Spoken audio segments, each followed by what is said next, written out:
What is up, Rampage Army? Welcome back to another YouTube video, and today we got some more Spider-Man news. Well, the first one's not exactly all that new, but the developers have confirmed that Spider-Man 2 will not have a dynamic day and night cycle.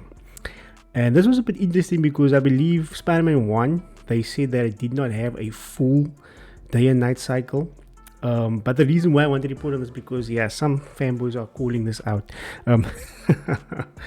But Insomniac did come out to say that they confirmed to us that the system has not been implemented in the game, and therefore the transition from day to night will only take place in a predetermined manner. We opted not to add the night and day cycle and dynamic weather, the game director told us, Ryan Smith, as we have a well-designed lighting system designed to tell the story in the way they want.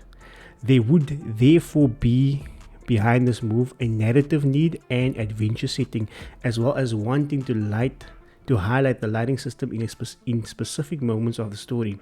For us, one of the fundamental elements consists precisely in the narration, and the way in which time flows is part of this process. It is part of the story. We also have a great team working on making the open world and its lighting beautiful, explained Smith. So clearly from this, it seems to purely be a creative decision not to include a dynamic day and night system or dynamic weather system within the game, because they also want to show off their lighting system. Right, so when he says that it will take place, however, in a predetermined manner, leads me to believe that it will only be visible within the main campaign of the story, because depending on certain cutscenes, it will give certain weather conditions, whether it will be day and night. It's all dependent on how the story plays out and how they want it to play out. My only concern is when it comes to the open world, though, will we then not see night and day changes? Will we not see weather changes? Because I believe in Spider-Man 1, they confirmed that Spider-Man 1 did not have a complete night and day and dynamic weather system. It had a partial one, but it worked in that game. And I love Spider-Man 1, man, especially when you are just in the open world grinding side quests. To me personally, the Spider-Man 1 game looked the best at nighttime, and you'd get those weather changes where it starts raining, it's snowing, all that. It was a great experience, and it made the city more immersive and alive. So not having that here, I can see some people having a problem with it, having an issue with it. They could have some immersion problems with it, but for the main campaign, I don't think you should be concerned. It will be determined as you play the story. It's predetermined conditions. So yeah, but yeah, let me know in the comments down below, guys. Do you think this is a loss for Spider-Man 2? Are you still excited for it? Do you think that the lack of a dynamic day and night and weather system breaks some form of immersion for the game? I know it's not out yet, but time will tell.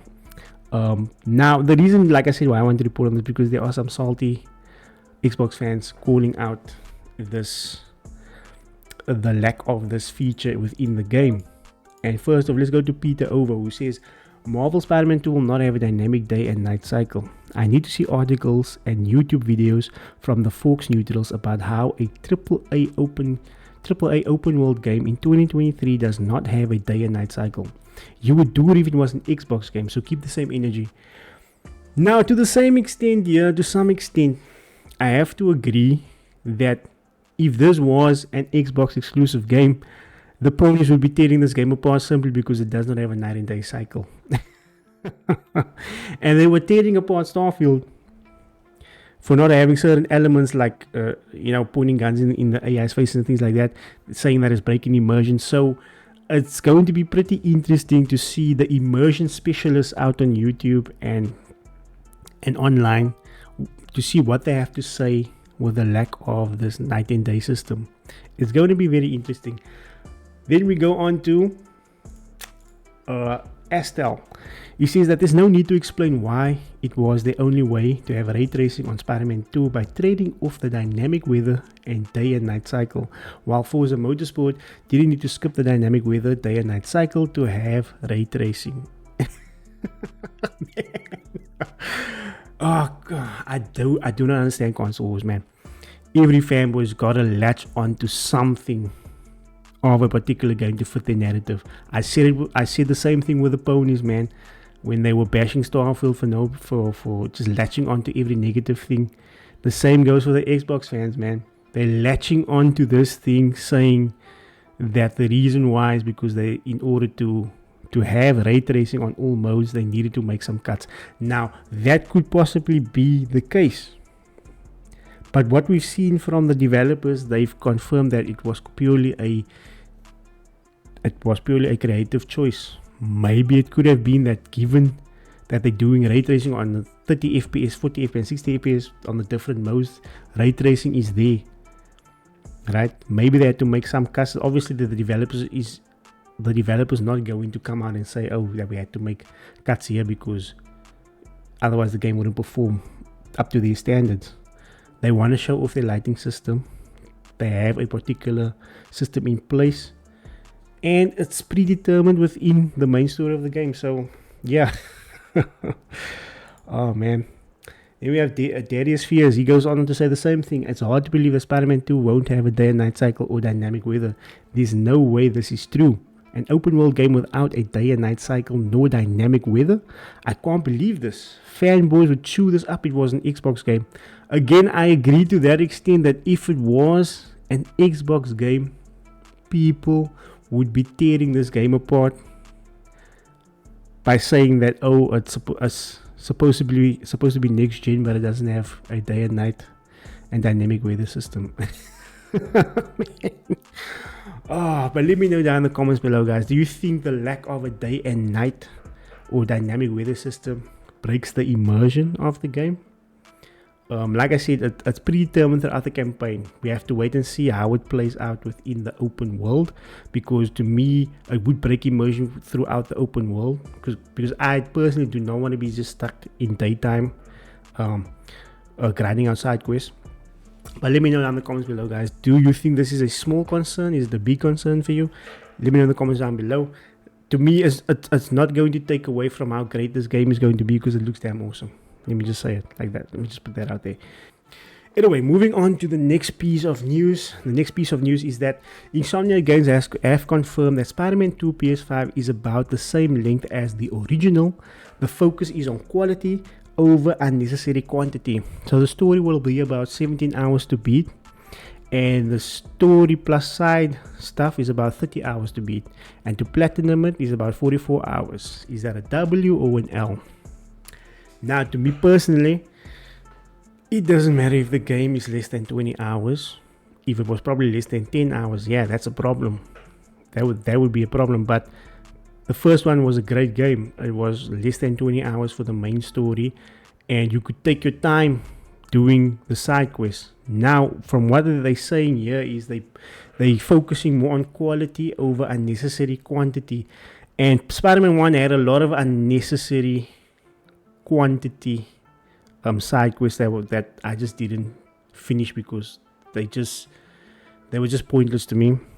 Now, is a game a game that is less than 20 hours long is the bad thing? No.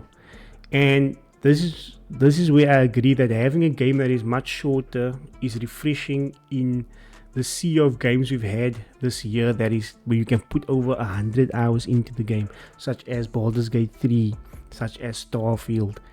It is refreshing to play a different game, an action, cinematic, story-driven game, a superhero game at the least, which I love superhero games, that is not as long.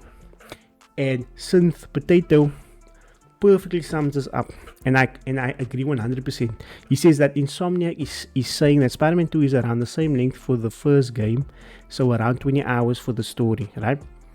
I know console holders will run with this on how short it is, but I think it's going to be so refreshing to finally play a shorter tight story game after the insane barrage of 100+ hour amazing RPGs that we've had this year, like Tears of the Kingdom, Baldur's Gate 3 and Starfield.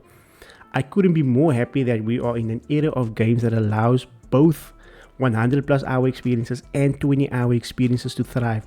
Exactly, I could not have said it any better than that. I could not have said it any better than that, man. We've had great games so far where you can put hundreds of hours in, but you have games as well that can be less than 20 hours where you can also have a great experience. So yeah, I completely agree. So the console holders are going to be running with this like crazy. They're saying that, oh, it's only 20 hours. So what? The game's going to be still great, still going to be amazing. Let me know down below, guys. Do you think that less than 20, that in today's time, paying $70 for a game that less than 20 hours is not justifiable? What are your thoughts on that? Do you agree with the 17 hours? Me personally, I agree. 17 hours or 20 hours for the main story for a game like Spider-Man, a superhero game, is more than worthwhile. And you can put another extra 20 hours into doing all the side content. Now, on that as well, where we spoke about quality over quantity, we have MBG saying that Insomniac confirmed they made a significant improvement to side content in Spider-Man 2. It will contain many surprises and narrative beats. This to me is great. This sounds great. Like I said, in Spider-Man 1 there were so many side quests there that was meaningless, that it was just there to fill up the world, and I don't want that. I want more overreaching stories that can be told between Peter and Miles. Since we have two Spider-Men, we have two different Spider-Mans that you are able to play with throughout the open world. I want overreaching stories that branch together with one another to create an immersive, coherent story. And it seems like Insomniac has been cooking with the side quest, man. And it seems that they're really going for quality over quantity. But hey, only time will tell when the game officially launches and we see whether this is true or not. But yeah, that's it for the Spider-Man news, man. Let me know. As I probably already know, everyone's excited for Spider-Man. Everyone's excited for it, man. But let me know down in the comment below, guys, the things that we discussed. Do you think that the game not having a dynamic night and day system will cut from its immersion? And do you think that being less than 20 hours, the game will suffer as well? And last and not least, do you think that the game will have great side quests? Time will tell. Anyway, as always, guys, if you want more videos like this, do consider hitting that subscribe button. And I do these videos as a hobby on the side, so it would really be appreciated if you can leave a like. And yeah, as always, guys, stay safe out there. I'll catch you on the next video. Rampage out. Peace.